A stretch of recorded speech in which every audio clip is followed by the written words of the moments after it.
Hello children.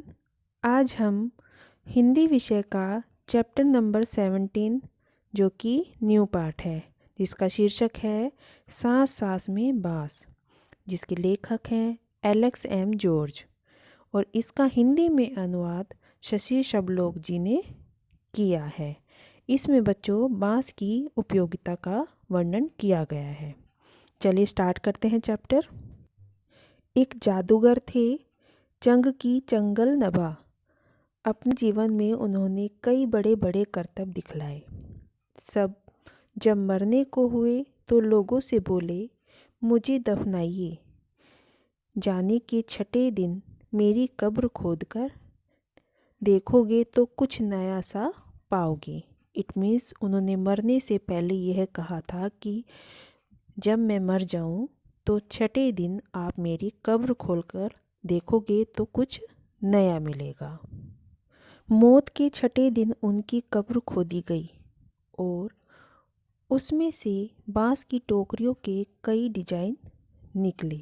It means इससे यह प्रतीत होता था कि वे बांस का ही कुछ कार्य करते थे या बांस से ही कुछ चीज़ें बनाया करते थे। भारत के उत्तर पूर्वी क्षेत्र के 7 राज्यों में बांस बहुत उगता है, इसलिए वहाँ बांस की चीज़ें बनाने का चलन भी खूब है।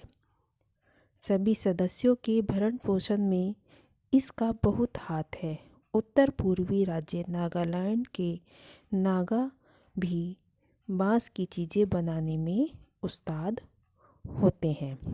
इट मीन्स बच्चों, जो भारत के उत्तर पूर्वी इलाका है उसमें जो 7 राज्य हैं उनमें बांसों का बहुत ही महत्वपूर्ण योगदान रहा है। वहाँ बांसों की खेती होती है तो बांस बहुत ज़्यादा होंगे और वहाँ बांसों की से ही बनी हुई चीज़ों का इस्तेमाल किया जाता है। बांस से केवल टोकरियाँ ही नहीं बनाते, बांस की खपच्चियों से ढेर चीज़ें बनाई जाती है। खपच्चियाँ क्या होती हैं बच्चों? खपच्चियाँ वे चीज़ें होती हैं जो दो चीज़ों को जोड़ने का कार्य करती हैं, जैसे तरह तरह की चटाइयाँ, टोपियाँ, टोकरियाँ, बर्तन, बैलगाड़ियाँ, फर्नीचर, सजावटी सामान, जाल, मकान, पुल आदि। इट मीन्स ये सारी चीज़ें हमारी बांस के से ही बनाई जाती हैं। असम में जकाई से मछली पकड़ते हैं। छोटी मछलियों पकड़ने के लिए इसे पानी की सतह पर रखा जाता है। बांस की खपच्चियों को इस तरह बांधा जाता है कि वे एक शंकु का आकार ले लेते हैं। शंकु तिकोनी चीज़ होती है, शंख के माफी चीज़ें होती हैं, और यह एक मछलियों के पकड़ने के लिए काम आ जाती है। मछलियों के पकड़ में असम में क्या चीज़ काम आती है? जकाई। इस शंकु का ऊपरी हिस्सा अंडाकार होता है। निचले नोकीले सिरे पर खपच्चियाँ एक दूसरे से गुथी हुई होती हैं।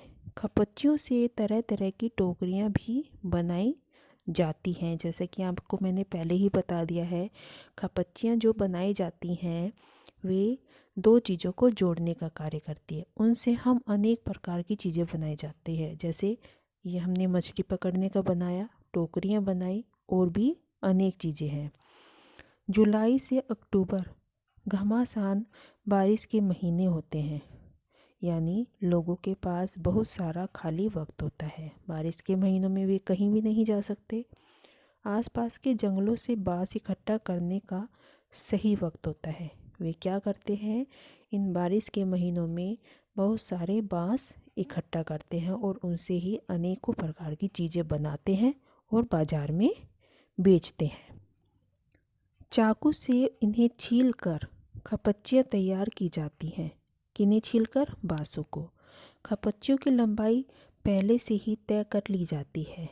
मसलन आसन जैसे छोटी चीज़ें बनाने के लिए बाँस को हर एक गांठन से काटा जाता है। गांठन बीच में गांठ की तरह ही होता है, वहाँ से उसे काटा जाता है। आमतौर पर खपच्चियों की चौड़ाई 1 इंच से ज़्यादा नहीं होती है। चौड़ी खपच्चियाँ किसी काम की नहीं होती। इन्हें चीर कर पतली खपच्चियाँ बनाई जाती हैं। पतली खपच्चियाँ लचीली होती हैं।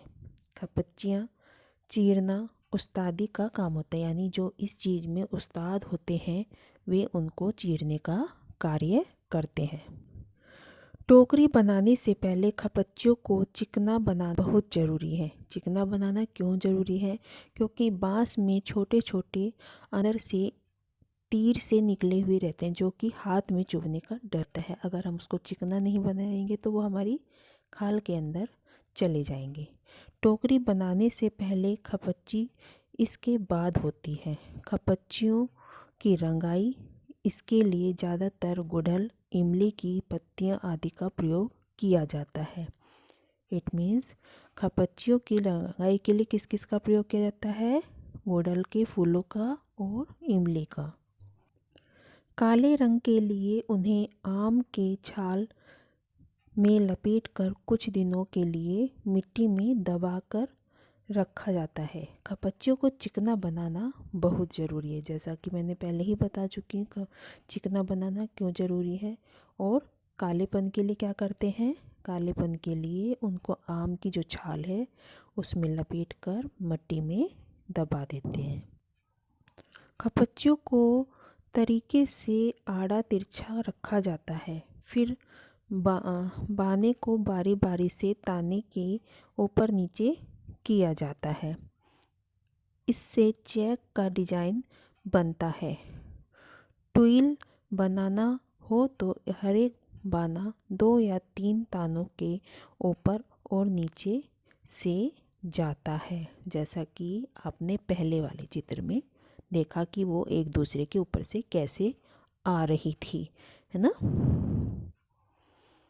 इससे कई सारे डिजाइन बनाए जा सकते हैं। टोकरियों के सिरे पर खपच्चियों को या तो चोटी की तरह गूंथ लिया जाता है, चोटी की तरह, या फिर कटे सिरों को नीचे की ओर मोड़कर फांसा जाता है और हमारी टोकरी तैयार हो जाती है।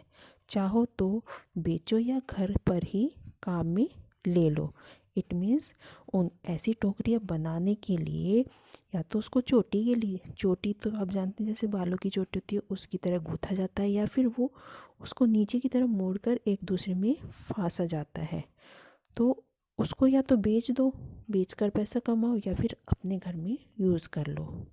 तो देखा बच्चों, आपने बांस से कितने प्रकार की चीज़ें बनाना सीखा और यह भी पता चला कि बांस हमारे हर चीज़ों में काम आता है और उत्तर पूर्वी भारत में तो बहुत ही ज़्यादा यूज़ होता है। अब आप भी कोशिश करिए कि कुछ बांस की चीज़ें बना सकें। ओके बच्चों, धन्यवाद।